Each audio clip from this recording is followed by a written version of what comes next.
Welcome to the Caddo Convos, the podcast that explores the vibrant community of businesses thriving in Caddo Office Reimagined.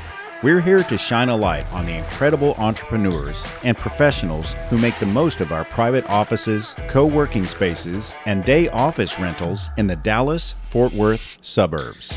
Join us as we share their stories, celebrate their successes, and dive into the benefits of working in a space that's close to home but offers so much more than working from home.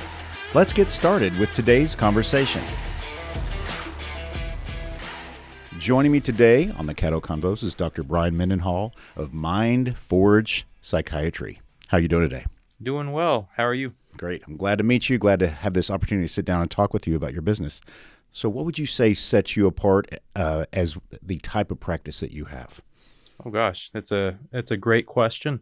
My practice is a lot different than standard psych practices, in that I take a different philosophical approach to treatment than a lot of the standard kind of half-hour med check insurance-based pill mill practices do.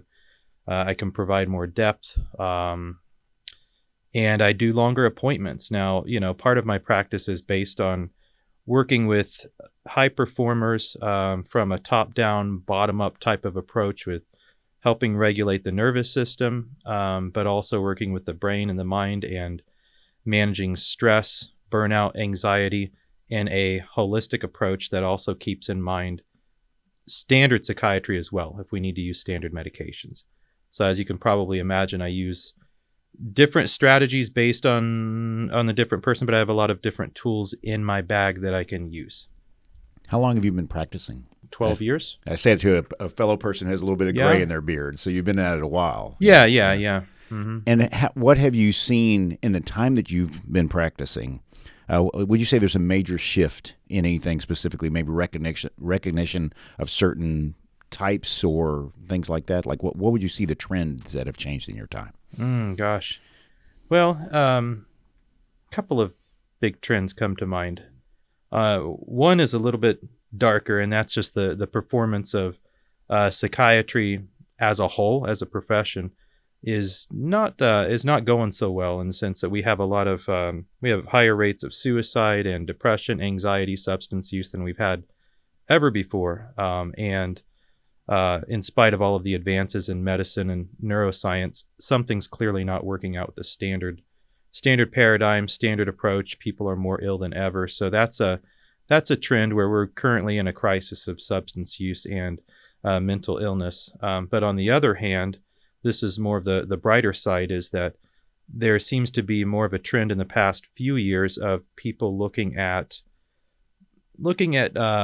mental health matters and stress and resiliency, not from the singular idea of this is a label, this is a disease, and we're going to treat it with a pill and that's it. They're looking at, well, how do we build our health with our brain and our resiliency, and how do we work with reducing, let's say, like inflammation? How do we work with the gut-brain axis, and how do we implement medication, so on and so forth. So there's a lot of science, and there's a paradigm shift with the patient population where all of this is merging together, and people are looking at mental health in a more nuanced way, which I think eventually is going to yield better results. It's more of a whole person approach, and that's really what we need, because that's one of the reasons I think that we are in the pickle that we're in right now, where folks are not doing so well when in regards to mental health and substance use, and because we've gotten stuck into this paradigm, this model of, you see a person, and it's a very medicalized model, and you need a diagnosis code, you need a label, and there's a pill for that, and you send them out, you check up on them, and about a month, are you having side effects, so on and so forth. But we're losing that human element, and we're losing that idea that this is a whole human being, all the body systems are connected. How do we really dive into the nuance to work with this person with where they're at and get real sustainable change? So I think there's a shift, but there's also, we're kind of behind the eight ball, I think, in regards to medicine right now. You'd mentioned the gut-brain axis. And I think that in my time, just as I'm a layman, I've noticed all the different dietary trends that have happened, say, in the past 20 years of my major adult life. And that has come up more often, I'd say, in the past 10 years, is what happens here, and I'm touching my gut, affects what's happening here, and I'm touching my forehead. So tell me a little bit about what's going on there. Oh, gosh. Yeah. So that's exciting. If you were to have this podcast with me, I think maybe 15 years ago, and I were talking about this, people would say, oh gosh, he's a little bit on the fringe, a little bit kind of woo-woo about this. And now it is grounded in science that your gut has its own nervous system, but is also an extension of the nervous system with your brain. So it's this idea that we have feedback between the gut and between the brain that is bidirectional, and it changes how we think, how we feel, also changes how we regulate health, inflammation, and our immune system. So when I say thinking, hearing, and feeling, take, for example, in your gut, you have more receptors for serotonin than you do in your brain. So we all know about selective serotonin reuptake inhibitors and the SSRIs like Prozac and Lexapro and stuff like that. And they're trying to, help with your mood, by making it artificially seem like you have more serotonin in your brain and between the nerve cells. Well, the gut has more receptors for serotonin than the brain. And then we find out that the bacteria that's in your gut is fundamental. It's important. And for helping regulate the different chemicals like serotonin and dopamine, norepinephrine that we use for thinking and feeling, so on and so forth with our brain. And scientists were looking at that and saying, well, that's kind of strange. What's that all about? But does that actually go up to the brain itself from the gut? There's neurochemicals and signals, so on and so forth. And then they recently found out that the vagus nerve, which everybody probably knows about that. There's a lot of buzz about the vagus nerve on the social media and everything, which is one of your major nerves that connects your brain to the rest of your body. And it's involved in nervous system regulation and the autonomic nervous system and balancing your state of like rest, digest, recovery. And it's critical with health, but it also works with other aspects like digestion, so on and so forth. Anyway, so it has an intrinsic connection to your gut. We're finding out that bacteria can send neurochemical signals that go up through the vagus nerve to the brain. And also the bacteria in your gut modulates how much inflammation you have with inflammatory markers. That also has implications for your brain health as well, and chronic disease. And so there's a lot of cool neuroscience there with linking that. So now it's gotten to where it's less on the fringe, and we're able to link all of this stuff together and say, yeah, this makes sense. And it's not just the brain. It's not just the gut. It's not like this is just psychiatry and this is just gastroenterology. All of this is intrinsically linked. But from a practical standpoint, you get away from the science. Well, what does that mean for you? What does that mean for me on a day-to-day basis? How do you make your gut health the way that it should be? You need to have a good collection of bacteria that likes to live in your gut naturally. You need to make sure it doesn't become isolated to just a certain handful of bacteria that doesn't maintain that gut health. So we're talking about eating like a wide variety of whole food based foods, all the different colors of foods you can eat, prebiotics, probiotics. That's where you get into that as well. Watching out for artificial ingredients like artificial sweeteners. You want to eliminate alcohol altogether if you can. Not eat a whole bunch of sugar, stuff like that. So it's wow. Yeah. So if you think about it, like if you were going to look for the optimal diet for your gut health, that was my next question. Yeah, you're going to want something that's anti-inflammatory. So we're thinking more on the lines of like Mediterranean diet is something that comes up very commonly to help as an evidence-based diet to help with heart health and cognition, so on and so forth. but it's anti-inflammatory. Also, you want to eat plenty of fresh fruits and vegetables of various colors, because the healthy bacteria in your gut likes to have all of the different tiny nutrients that are inside those various different colors of vegetables, for instance, to be able to grow and thrive. It likes the fiber, to live off of. Let's see. And if you have the money for it, this can be expensive, but if you can go more organic, than not, then you're getting out of having like pesticides and other types of agents that can harm the bacteria and make it less healthy. Yeah. There's also some evidence for giving your gut some breaks of fasting. Give it some rest if you're able to do so with your physical health. Some people, that's not a good idea, but there are some times where it's like, okay, it's, maybe give it some rest for like 16 hours or so of not eating. And that can actually help the bacteria regenerate itself. How about that? People who are incorporating, like you said, the Mediterranean diet, fasting, are relatively healthy people, including, giving up alcohol. I mean, it sounds like you're asking a lot of the American diet to switch quite a bit. I hate to say that we maybe have the worst diet in the world, as far as I'm concerned. But that's, so you mentioned, from the gut brain axis. What is there another thing that's changed in the past, I'd say past decade, that's really now at the forefront of medicine? Because I know that's a big one. Just from I'm your average Joe, and I've heard of that. Yeah, that's a big one. Well, I would say in psychiatry, we're looking at different tools and different ways to work with the brain, other than pills and psychotherapy.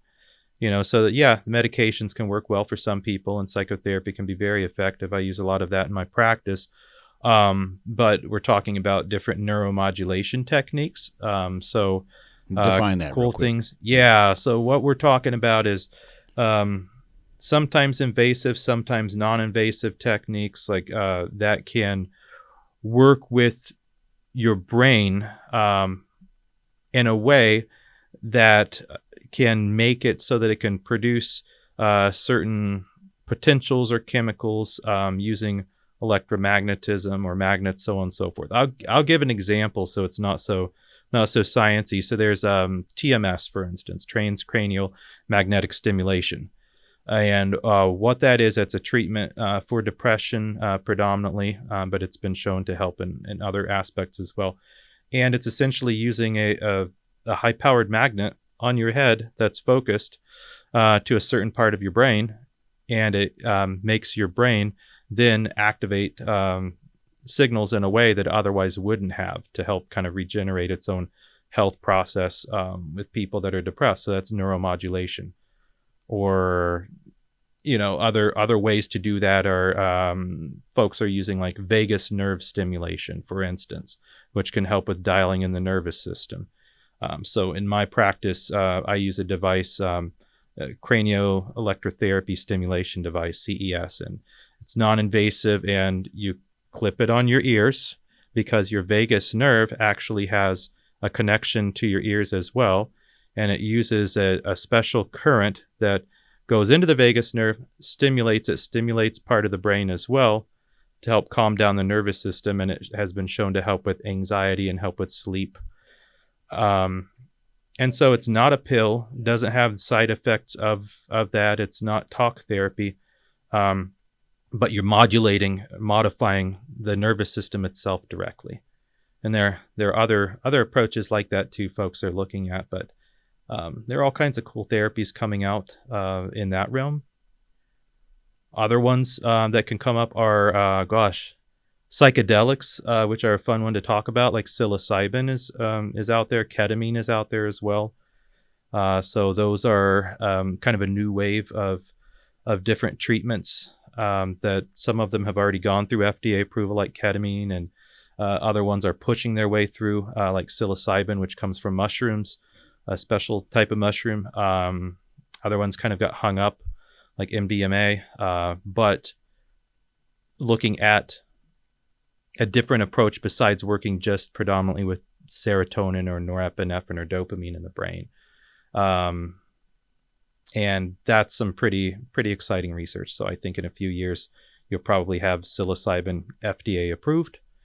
And what we're talking about, what's exciting about that is a person, right now what they're showing is a person for depression, anxiety, PTSD, they can take one dose of that and work with a therapist throughout the day. It's a pretty long process during the day, but they have that one treatment dose, and they've been shown to have remission or have improvement in their symptoms of depression long out. We're talking months. So a person is not just taking a pill every single day, or it's pretty profound. And we're finding that those psychedelics work on a different part of the brain than our medications do. So that's when we get into the cool neuroscience that's coming out, like the default mode network. And I could get into that too if we had time. In a longer episode, I think yeah. for this audience, we're staying pretty high level, but I kind of want to know you a little bit personally. Mm-hmm. Yep. You didn't, maybe you did. You wake up at age 7 and decide, I'm going to go on this path. Tell me about your journey to get to where you are. Oh gosh, yeah. So that's kind of a long journey. I didn't think I was going to go into medicine when I was a kid. I come from a pretty poor background, Kentucky, Southern Ohio, Appalachia, barely pushing up to working class, so not a whole lot of options for us. So I ended up eventually, going into college a couple different times, finally made it through to where I had a stable state of mind where I was like, what do I want to do with my life?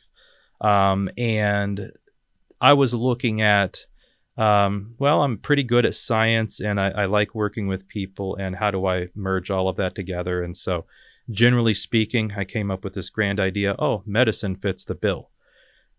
And that's how I pursued medicine. But it was really a long, convoluted journey for me to get there. I had to try different things and work different jobs, worked in a factory, worked in a call center, waited tables, bartended, you name it, I did it before I went back to college and finally got my stuff together. I was kind of a late bloomer. And then from there, it took off. It was like, okay, this is what I love doing. Get into med school. And I think probably 75% of people that start out in med school think they're going to become some sort of a surgeon or brain surgeon or what have you. And I quickly found out, oh my gosh, there are all these other specialties I don't know anything about. So then it exploded to, I want to do family medicine, internal medicine, neurology, PM&R, psychiatry. I dialed it down to the neurosciences eventually. So that's neurology, physical medicine, rehabilitation, psychiatry. Then did a bunch of rotations in all of them. And psychiatry was the one that I loved because I get to not only learn about the nervous system, but I get to learn about people, their lives, their stories.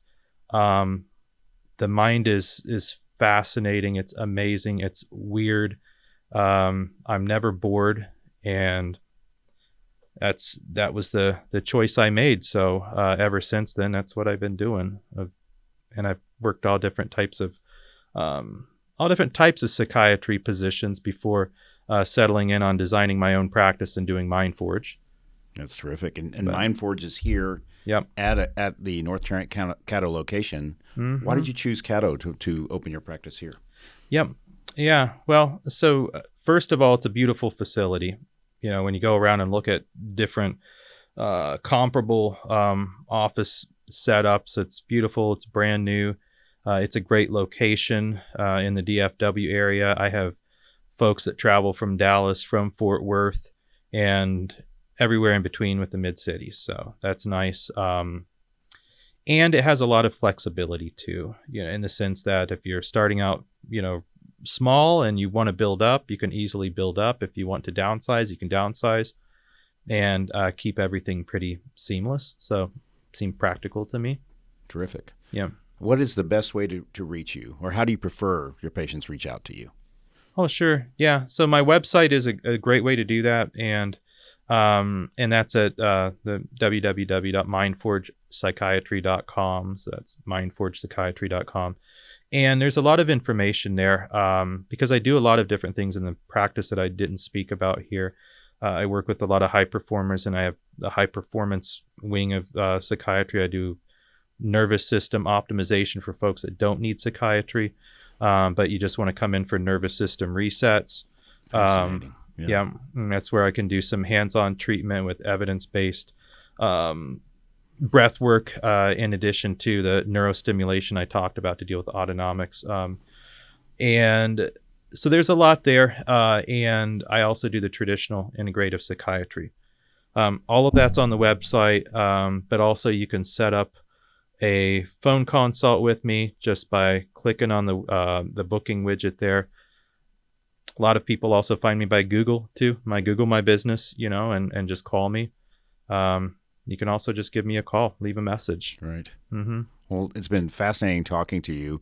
Obviously, I'd love to have you as a repeat guest and just pick your brain, literally, on the things about my brain, our brains. Oh, sure. And looking forward to that. But given we're a time-limited show, I really appreciate you coming in and sharing what you know and your experience with the Caddo Convos and our extended audience. Oh, you're welcome. I appreciate you having me on, too. Thank you for joining us today on the Caddo Convos podcast. A huge shout out to our incredible network of members for making our community vibrant and supportive. If you're looking to boost your productivity and reduce the isolation of working from home, consider joining us at Caddo Office Reimagine. Our spaces are designed to meet your evolving needs, support remote work, and foster a sense of community that's hard to find at home.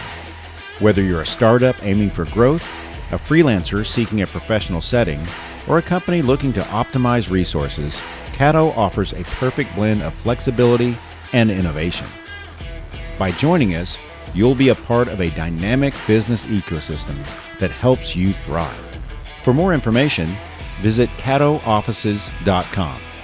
Thanks for listening, and we'll see you next time on Caddo Convos.